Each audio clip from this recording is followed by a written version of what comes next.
Good afternoon viewers of Teledal TV ñëwaat nañ seen beneen programme bi Beyond the Scores Beyond the Scores nag comme ni ñu ko faral di waxee rek programme bi nga xam ne dañu waxtaanee tàggat yaram di wax ne show bi nag is proudly and officially sponsored by Africell bi nga xam ne ñooy di leading GSM operator in the Gambia. Teledal TV nag ku bëgg a follow suñu social media handles mën ngaa follow Facebook YouTube TikTok ak X léegi lu ñoo def rek dañoo dem break bu gàtta rek su ñëwee ñu dugal suñu gan yi ñu waxtaan. You can now turn your loyalty points into data or voice bundles. Simply dial *772#, press 1 to check how many points you've got, press 2 to redeem those points.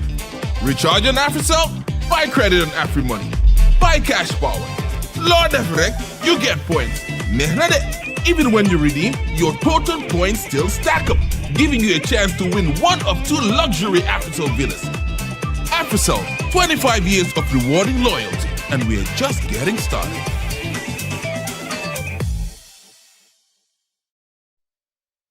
Gannaaw bu ñu jógee si break bu gàtta boobu rek ñu lu ñoo def rek di xuus su dugal si programme bi rek tey nag suñ programme bi dinañ waxtaanee second division bi ñu gis ne rek Kanifing East am nañ promotion si first division bi dinañ waxtaanee tamit GFF first division bi ñu gis champions di Medina United di leen congratulate rek si seen great achievement boobu great milestone bu ngay def noonu rek.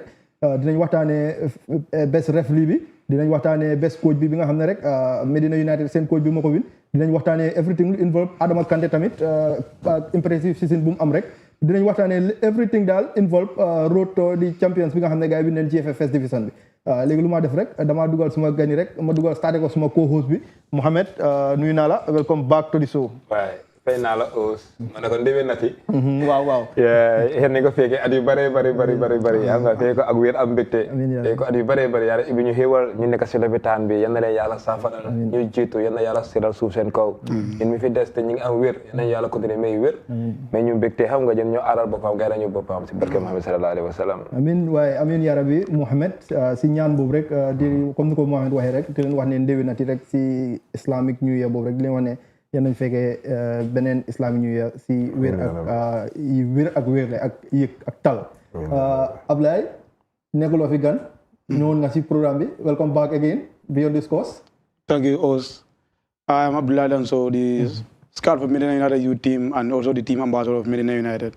I'm glad to be here. It's a pleasure. jërëjëf Ablaye comme niñ ko noo ko waxee rek scout manager and team ambassador of Medina United di wax ne rek Ablaye congratulations si seen victory rek biñ gis ne rek win ngeen GFF First Division League bi léegi lu ñoo def rek Mohamed si yow laa ko dooree rek gis nañ Kanifing East qualifié ne waaye bala maa ñëw si Kanifing East dinañ xool fixture yi rek ñu xool footage yi fixture yu xappoon second division bi rek ñu gis Menma 1 Kanifing East 2 ñu gis Balosar 4 Gambia Armed Forces 1 fixture yi ñoo play Tuesday ñu gis Talinding FC 1 Koli Stars 1 ñu gis Walidan 1 Sibanor United 2 ñu jógee foofu ñu dem si Wednesday bi tamit rek si ba tey dañoo descendi second division bi rek ñu gis Unique Global win 1-0 against Serekunda United ñu gis Wagadugu 2 Suwokono 2 ñu gis Serekunda FC 2 Gunjur United 2 ñu gis Marimo Parkfoot 1 Elite United 0 ñu gis AJ Soccer Star nag xam naa ne moo nekkoon game of the week ñoom ak Nostar ñu draw 3-3 ñu gis nag Kanifing promote nañ leen si first division bi Mohamed Kanifing promote nañ leen si first division bi Kanifing big congratulations to Kanifing because Kanifing dañ ko yaaga nañoo struggle si second division bi yaaga nañoo try by all means pour ñëw fourth division but unfortunately not possible but this season thank God gars make nañ ko and congratulations once again Kanifing so welcome to the fourth division league yombul nag but maybe so la tey Medina United dina leen wàllu fa nekk definitely Kanifing this season they've tried a lot. Last season they escaped relegation. Their last game of the season against Unique Global was at the goal project. If they had lost that game, they were going to be relegated. But thank God they won at 1-0. They won 1-0, and then they were safe from relegation. So from there they made a lot of adjustments. They signed a lot of new players. Some changes were made in their management, and a lot of motivation came into the team. So that's why I'm not surprised where they are today. They kept their players. One of their best players last year was Delmas Jata, they are halfback, fullback. This season, he is one of the best right backs not only in the second division but in the Gambia. He is a very, very good player. They were able to maintain him, and they maintained some of their key players last season, and they made good adjustments as well. So, from the side of the management, before the season started, we have seen them doing photo shoots. We have seen them giving their players match bonuses. You know, Musabaro and other people step in supporting the team. So that's why they are where they are today. That's why they are where today. Mohamed, the benn team rek laa bëgg ñu waxtaanee mooy team bi nga xam ne mu ngi make surprise both second division bi ak ci JFF Cup bi muy Balosar. Balosar, yeah. Can we talk about Balosar? Yeah. Wow. Balosar ñu ko fi waxtaan te na ma yore ñu ko doon waxtaanee last time ñu ne Balosar like dafa nekk team bu xatale. Team bu lakale. So and I like that one. Yeah. Balosar dañ lakale dañ xatale. And if you have so they hold together play so nekk team ma ngay play Balosar dañ am pressure. Wow, that's true. The way they play, they have this team compact. Xam nga so seeing them into the FF Final 2 and tamit si second division bi ñu ngi bokk si top 3 si. So shows that Balosar team war na mën a team bu ñoo bàyyi xel. war na mën a team bu ñoo bàyyi xel and the way they branding their team like it's impressive. It's impressive. Ablaye Balosar waxtaanee nga maa yow ñëwoon nga fi ñu waxtaanee Balosar once again. Like I told you the other time, I'm not surprised because they are one of the underdogs. You understand? Because it's not a team that are so much in the social media. It's not a team that get that much attention they deserve. But still now, they tell people, yes, we are ready for this season. And yes, before this season started, Balosar signed a lot of players. They saw that, football is beyond community level. They saw that this is not a team only for Farawa. It's a team from Farawa, but it's not only a team for Farawa people. They've signed a lot of players from Fonyi, from Komba East, and other villages around Farawa. And they are all united. The whole of Komba East is behind Farawa. So, if you have this support of your community, you can reach any level. And then their management, they are doing really well in keeping the players comfort. You understand? So it's not always money. It's not always. You're going to have millions of millions, but if you don't have good management, you have to know how to manage these players. You have to know how to convince them. The most important thing is they have to be happy. If a player is happy to play for you, he's going to give everything. You understand? So that's why Balosar, they reach this level. And they were the ones who knocked us at Medina United. And I will not be surprised if they win the FF Cup. I will not be surprised if they get promoted to the second division, first division. I will not be surprised, definitely. You will not be surprised. Mohamed, dañu check rek Koli Stars tamit. ñu gis ne génn nañ promotion. di dem si first division bi. Mohamed, Koli Stars. Kimi Omar Koli. Xam nga ñu koy waxtaanee ak Space. Waaw Hamadi benn time. Koli Stars is one of the teams that brand their team. When it comes to structure, when it comes to branding, when it comes to investment, like Koli Stars, Bokana is one of the teams you have over brand and Bopa. So the branding is very important in football or structure. It's very, very, very, very important. So seeing Koli Stars promoting to the first division is not a surprise. It's not a surprise. No, dañ ko liggéey. No, dafa mel ni dañ invest. Dañ invest. Te woot nañ lu tax ñu war a bokk first division. First division. Mohamed, Ablaye Danso, Koli Stars. Koli Stars, like I told you the other time, football is all about investment. The more you invest, the more you gain. If you invest money, you are expected to have the result you deserve. And Koli Stars, I will not be surprised next year they are going to compete for the league. I will not be surprised if they compete for the league. In the first round, they were on top of the table. And in the second round, they make some very good adjustments. The likes of Idrissa Ndiaye, the likes of Pato, they brought them from BSD Galaxy to the second division. Imagine bringing players from the first division to the second division. And Idrissa Ndiaye is one of the best midfielders in the first division. He has been playing there for like 3-4 years. So you going down to the second division, they bring players from Real Lebanjo or loan players from Real Lebanjo. They signed the under 17 striker Suso. Suso, yes. I think he's one of the leading goal scorers in the second division. So if you want something, you have to do something. Imagine a team on top of the table and you bring in those experienced players as well. Pato played in the league. He went to Senegal. He played there. He came back to Marimo. He went to in one of these countries. Is it Rwanda around there? He came back again, played for BSC in the first round and going to the second division. So definitely with their experience, you expect them to gain something. And if they maintain those players next season as well, I'm sure they are going to stay in the first division. They might even compete for the league, and I will not be surprised every match they have their match bonuses. Like if you are going to play against a team that did not give any match bonus, you are told if you win, I'm going to give 100,000, or if you win, each player is going to home with $1,000. Do you think the way they are going to perform is going to be the same? No. Definitely not going to be the same. Motivation counts a lot. It matters a lot. They have one of the best photographers in Africa, Sadio Balde. Sadio Balde, yes. Balde. Behind their media, taking them good photos and videos. That alone is a motivation. Yes, so I think they deserve where they are, and they can still go beyond where they are. jërëjëf Ablaye Danso Mohamed. dama bëgg ñu waxtaanee benn team rek muy Marimo. What is the problem of Marimo? Marimo lii seen problème. Marimo seen problème. They know it long ago. I've always said this. In Gambia football, if you don't invest money, if you don't get the right people at your management level, whatever you have, you deserve it. Yeah. Okay, Marimo have been in the first division.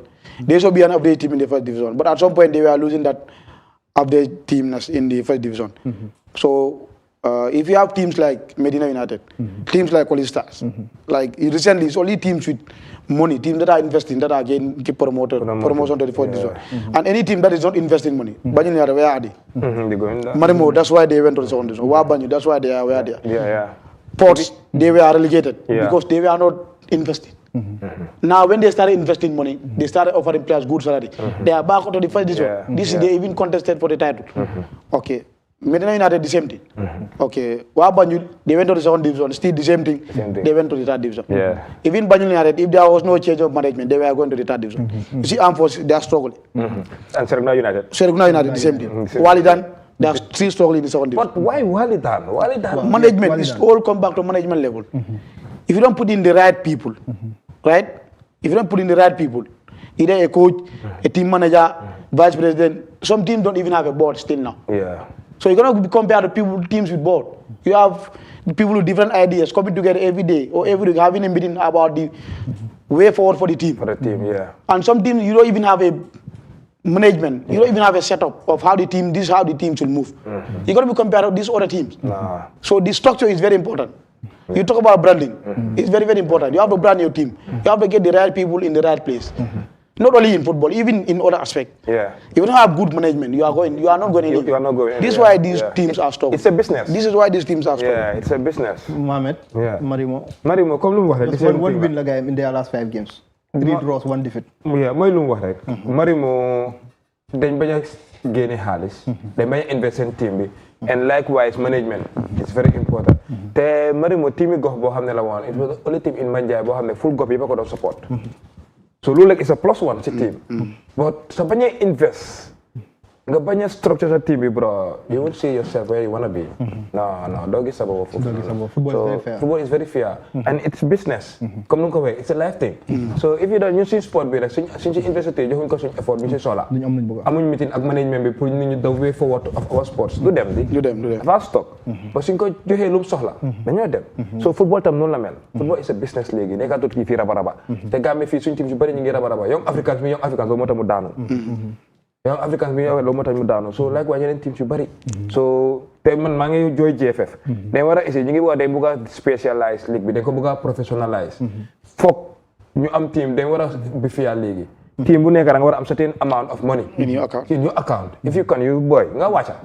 waaw soo ko mëntee invest booy lu am xaalis booy wàccal booy bul waste time players yi players yi spend seen life yëpp si football bi addi en amu si dara ñëw toogal sa whole carrière ngay 35 nga war a start at fresh waat si beneen carrière dafa delay soo sa mënta dimbale players yi booy wàccal booy wala nga bàyyi football ñu ko mun ñu def ko man loolu laa am pour wax daal loolu dëgg la Mohamed Ablaye Mohamed rek ñu gis final 3 spot bi rek decide good ñu gis Balosar nekk taat men ma nekk foot ñu gis Elite United waaye ba tey North Star ñu ngi si race bi ba tey Siba Nord tamit ñu ngi fa Talending ñu ngi fa Gambia Enforce mu ngi fa Ablaye last 3 playoffs mu ngi tànga de.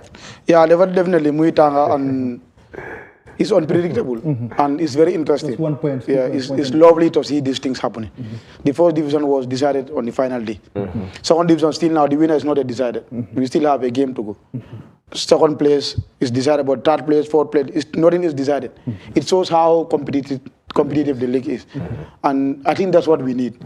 Not one team every year dominating. No.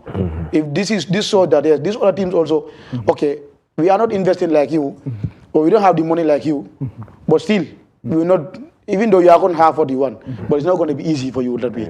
And it should not be easy. That's how it is a league. That's why it is a league, and that's why it is a competition. Mohamed, ba mu ngi tànga de. mu ngi tànga. ku nekk bëgg naa dem first division ku nekk bëgg naa win third spot bi si. te tamit ñu relégué tamit am na kenn ku war a play TNT ak gis nga war a play ak gars yi ñëw si play off bi tamit. TNT waaw ñu ngi war a play ak gars yi si play off bi ñu gis Balosar Menma Elite North Star Siba Nordiana Talinding ñu nekk si play off bi. only one ñoom ñëpp ñu ngi fight for spot. fu mu nekk nii bëre bu kii mbaam la. ku mun sa morom duma. waaw fii fu mu nekk nii foofu la ngay tollu daal. bëre bu kii mbaam la ku mun sa morom duma. so may the best man win, but the best team win, but du yomba daal. du yomba. yeah mënuma joxe sama prediction at this time xam naa ne daal du yomba xam naa ne du yomba. du yomba Mohamed léegi dama bëgg rek ñu waxtaanee tamit beneen team ba tey dañoo descendi second division rek muy naka Uni Global. Ablaye Uni Global.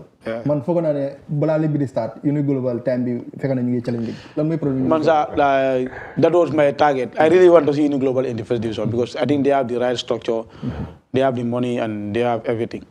But then sometimes money is not everything. Like I told you, money is not always everything. Uni Global, they have a very good coach. I do watch their games. They play good football, but then so at some point. Tactical discipline is one of their problems, especially for the players. It's one of their problems because you don't follow instructions as expected. So the game they are supposed to win, at the game they normally lose. So when they win, until the last minute they concede a goal. They have 5 goal chances, 6 goal chances. They miss up everything. So I think they still have to go back to the drawing board and then prepare again next season. Yeah, I really want to see Global in the And then in they the have a very strong youth team. Yeah, they have a very strong youth team, and I think that will also help a lot for next season because. If the youth team players you grow from your academy, if they come to the first division, the way they play for you. If they come to the first team, the way they play for you is always different from the way other players play for the badge. It's always because the love is there since when they were young. Jërëjëf Ablaye Mohamed. moom laa bëggoon a laajte question. waaw ba tey mën naa laaj question bala maa ñëw si yow. So who to blame? Because if they have a very good coach and they are not technically disciplined, so who to blame? No, football is a learning process. You don't just come and grab what you want just one day or 2 days. I believe if they have enough chance next season, I'm very sure next season they will fight for the league because the players also are learning. They have a lot of young players. They have a lot of debutants. The likes of Samura and others, Tevez, they are just running away. This is their first year playing in second division. So they cannot be compared to other teams that have experienced players, like College Star that have experienced players. So we give them time. I'm sure hopefully next season they will come. Next season they will come. Mohamed. yow àndoon nañ Brikama box ba ñu ngi doon seetaan seen under 17 team yi gisoon nga collège dandi Uni Global ñu ngi doon play ak team yi Sancaba bi waaw team Pan Africa waaw team boobu la nga doon play ak si under 17 yu bi gisoon nga Uni Global seen team bi naka nga jàngatee Uni Global seen that young team comme nu mu ko waxee they have a very young team seen structure bi is very good the way they structure their team, it's very, very good. Because fii léegi sa bu ngeen success team, grassroots football daf dee count. Te ñoom seen grassroots football bi wane na ko. Comme nu mu ko waxee like dama ko gën a dugalu nag but xam naa like things it's a process, not a one time thing. So as in due time, man sa believe naa ne Uni Global dinañ fa nekk because seen grassroots football baax na seen structuring team nu ngay structure seen team bi baax na so coach bi tamit he's good but sometimes nag ni mën a nekk team tamit at that moment fekka loo bëgg a play ak team boo amee nekkul benn so foog nga jëm koo liggéey so but I guess next season moom or season coming next season bëgg naa gis daal gars yi fight for the league gars yi nekk si top 3 bi or top 2 pour gars yi mën a ñëw first division but xam naa ne seen grassroots football bi moom is very good so gars yi téye they can be one of the best teams in Gambian football. They can be one of the best teams in the Gambian football. Lu ñoo def rek dañoo dem break bu gàtta rek suñ ñëwaatee rek ñu dugg si programme bi rek dugg si nu ko olof deewee ndey mili bi rek. waaw ndey mili bi lu ñu fi tax a toog rek muy Medina United rek dinañ dem break bu gàtta rek suñ ñëwaatee rek ñu dugg si programme bi. Every time you buy credit or data, that's a speed and win waiting on your My Africell app. 50 megabytes, 100 megabytes, 5 gigabytes of internet data. See Tanga. Credit or data purchases? Spin and win rec. Africell and Afrimoney, where loyalty pays and the fun never fades.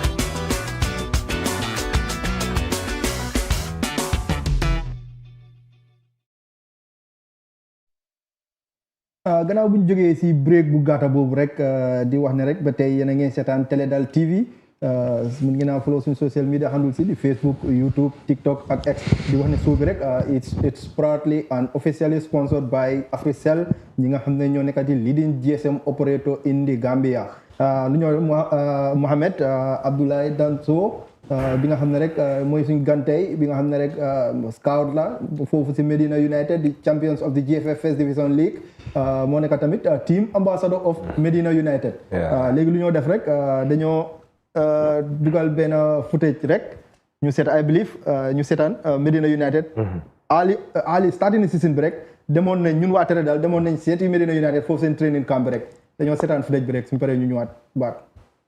It's a very exciting day, very composed, so players are happy for this day, at least to review our kits we supposed to use during the season, our first in the first division. Yeah, I think we prepared very well. That's why we at least go and search for some experienced players. As we see last season, we are a lack of experience, a very young team, and going to the first division, that's why we went and search for some experienced players. So to help the young ones to play for the first division. My name is Abdoulaye Danso. Let me say a top football fan in Gambia. So I've been a fan, I've been following Gambian players all over the country. So Medina United decided that I can do more than just a fan. So they decided to give me the role of a scouting. So I'll be the head of scout of the youth team of Medina United Football Academy.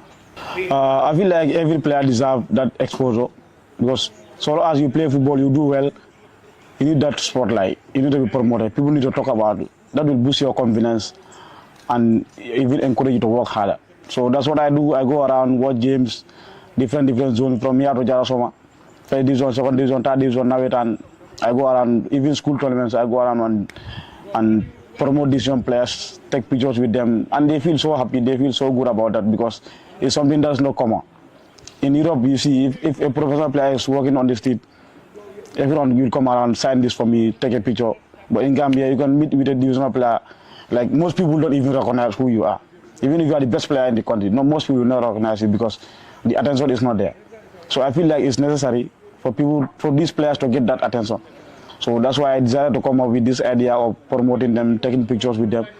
So now as a scout of Medina United Football Academy, it becomes even easier, right? Because you go and watch games, you see good players, you can just scout them and then bring them to the youth team. Yeah, it's a very exciting day, very composed, so players are happy for this day, at least to review our kits we supposed to use during the season, our first in the first division. Yeah, I think we prepared very well. That's why we at least go and search for some experienced players. As we see last season, we are a lack of experience, a very young team, and going to the first division, that's why we went and search for some experienced players. So to help the young ones to play for the first division. My name is Abdoulaye Danso. Let me say a top football fan in Gambia. Everyone in Gambian football, everyone involved in Gambian football knows who Abdoulaye Danso is. So I've been a fan, I've been following Gambian players all over the country. So Medina United decided that I can do more than just a fan. So they decided to give me the role of a scouting.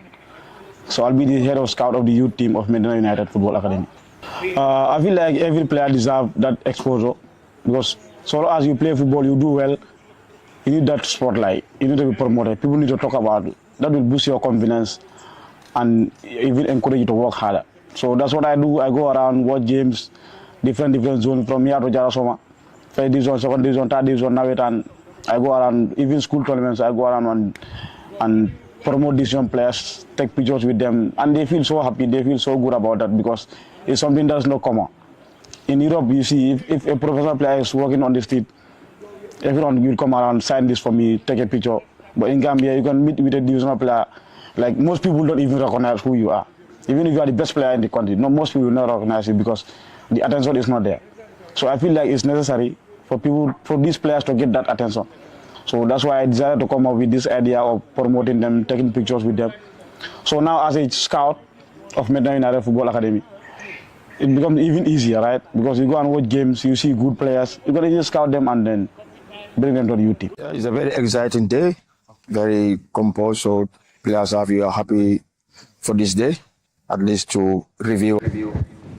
gannaaw bu ñu jógee seetaan footage boobu rek bi nga xam ne defaloon nañ ko waa télé daal demoon nañ visite Medina United seen training ground bi bu ñu gis ne rek suñ guest bi tey di Abdoulaye Danso bokkoon na si nit yi nga xam ne invité woon nañ leen ñu am leen ak interview Mohamed léegi lu ma def rek xam naa ne dañoo xuus rek si first division bi rek dinañ xool table bi nga xam ne first division rek balaa ñoo xool table bi rek Mohamed léegi yow dina la bàyyi mais bi nga am su dee am nga question boo laaj Ablaye nga laaj ko about Medina United. As lu ma ko mën a laaj tey mooy as the scout of Medina United and the grassroots scout of Medina United, what's the secret behind this success? Okay, that's a very important question because I know a lot of people will be asking. A team from the second division, how come you just come and win the first division? First division, exactly. I think one of the most important things behind this success is confidence. The management have so much confidence in the players and the coaches. So that's why we are at this level today. If you look at it, at some point we lost 4 games in a row. Out of 15 points, we collected only 1 point. 4 games, 1 draw. Out of 5 games, 4 games, you lose 4 and draw 1. If this was another team or another club player, you may let me sack my coach. Yes. He's not good enough. That's why he's not giving me result. But no. They still have that confidence in the coach. After every game we have meeting with the coaches and the players. What I always told the players, or what they always tell the players is that you can do it. We have that confidence in you. We know you can do it. So please give us the result. Every day that's the meeting. Every meeting that's what we tell these players, and it stick in their head. You know, it's not like you come to the players. No. It'll more jai. Golo a chance will be if I it'll more jai fire. We don't do that. They okay. Always what they do is motivation. Encourage, motivate. I come to the training ground with the team and other people. We come to the training ground. After every training session, we try and encourage and motivate them. So it's one of the reasons why we are where we are today.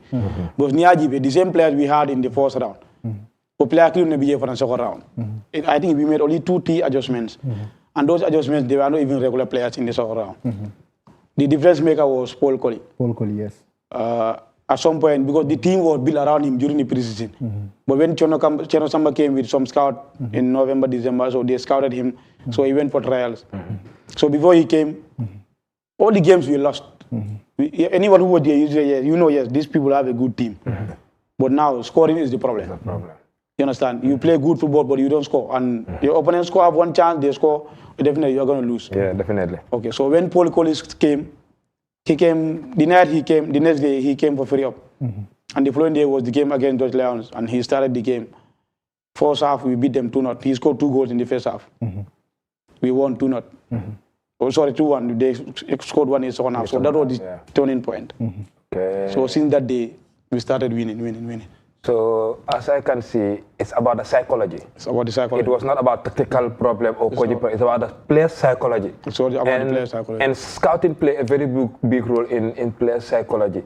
So how do you manage to maintain that, to make sure that the players have this psychology of winning mentality? Okay, I've been supporting Medina United since 2023-24 season in the second division. So most of the players, they know me, they have that respect for me. The new players that came in, they all know me and they have that respect for me.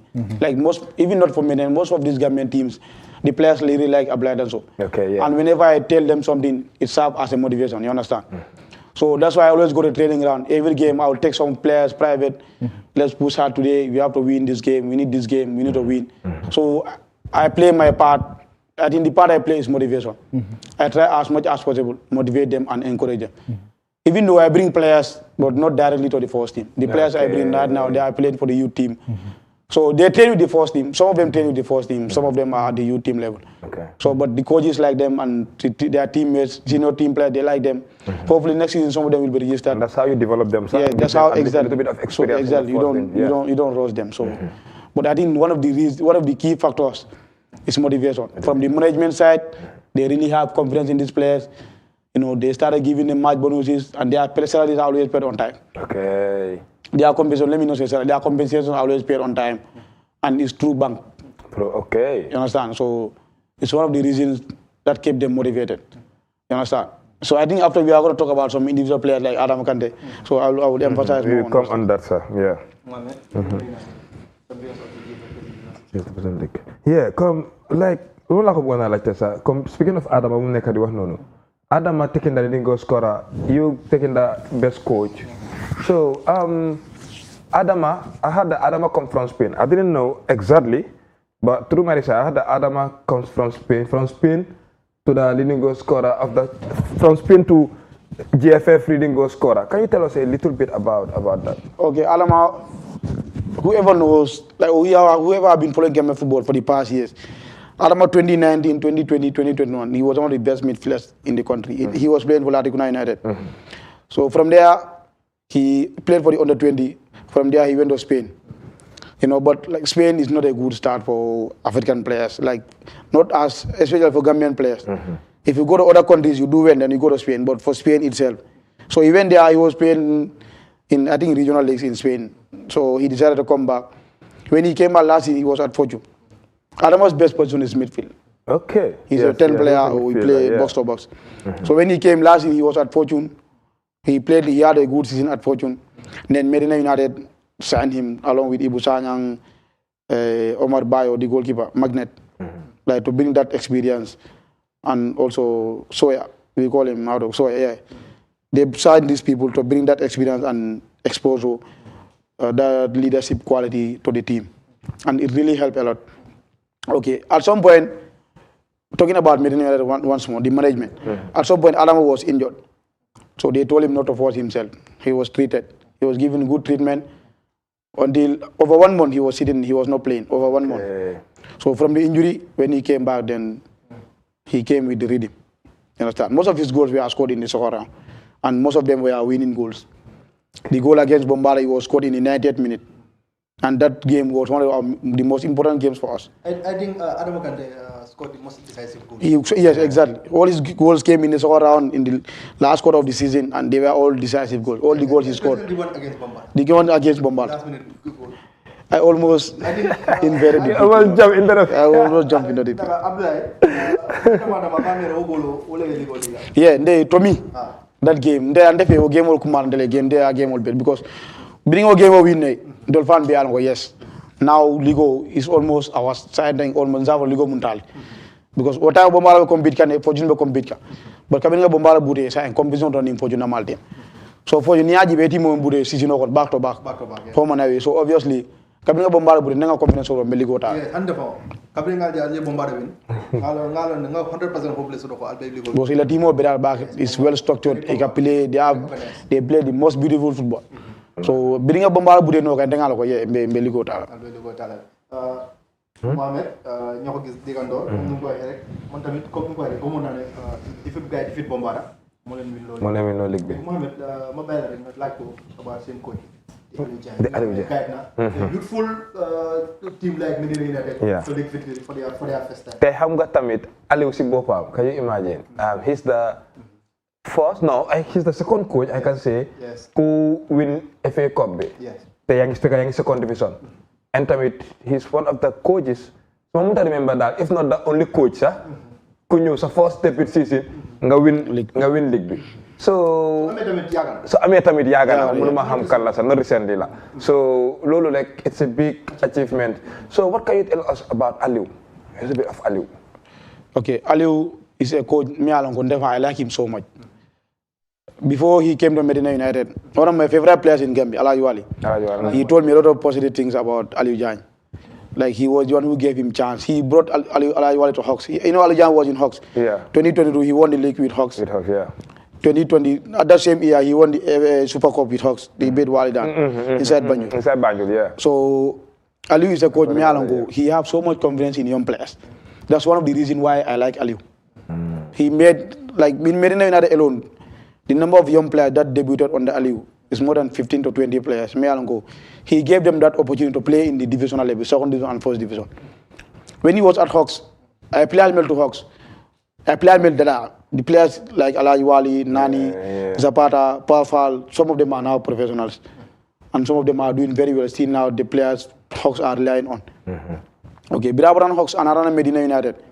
Alafesia, FF Cup, he won the FF Cup in his first year in Medina United. And that was the Medina United first ever time competing in the FF Cup. Okay. So you see Medina United, our success, you know, the first ever time in the first year we won the league. Yeah. First ever time in the FF Cup, we won the FF Cup. So the second year, he said he was not focused on the FF Cup. Now his aim is promotion. He wants to see himself in the first division.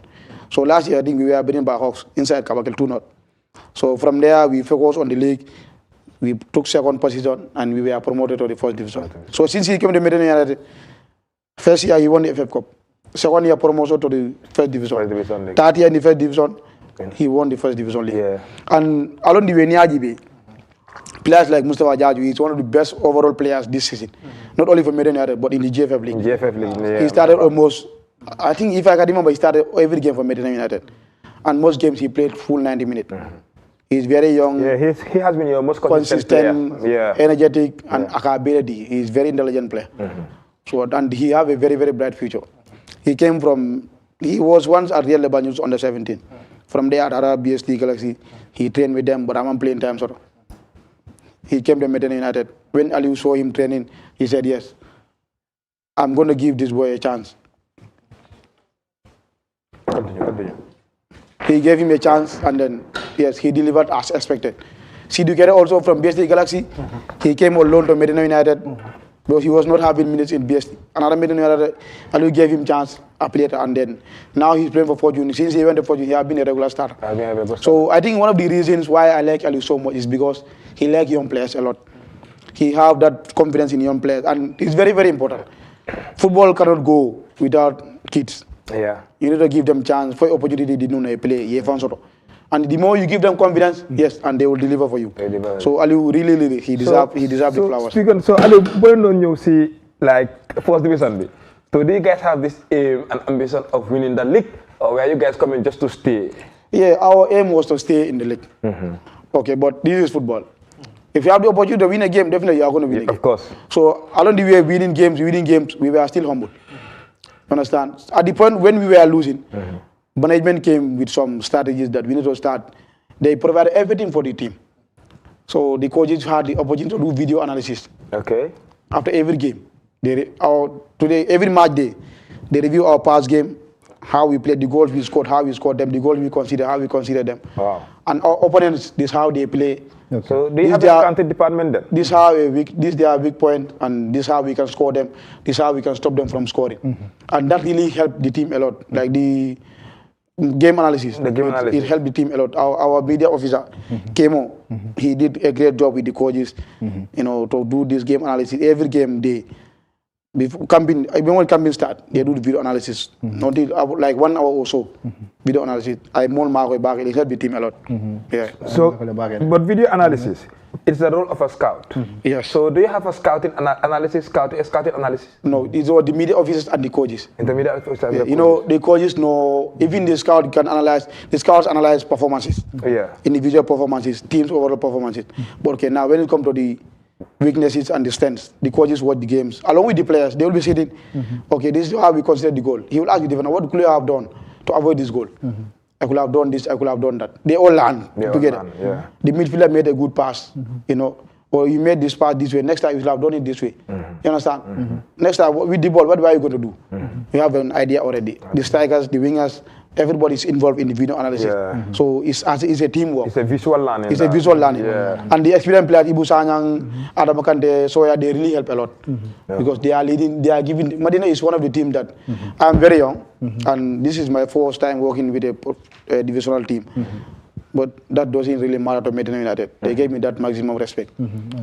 Whatever the team is up to, they always invited me. Every meeting I was involved, I was never left behind. And not only me, everyone in the team is given that maximum respect. Even at the academy level, everyone is given the role. If so long as you are given a role, a responsibility, they allow you to do it how you want it. And that's one of the things that help the team to grow. If you're going to grow, if you want to dictate everybody, you have your area, I have my area, he have his area. So Momo Blaya Dokuke. nyala idea na nyifana idea na together we can achieve what you want.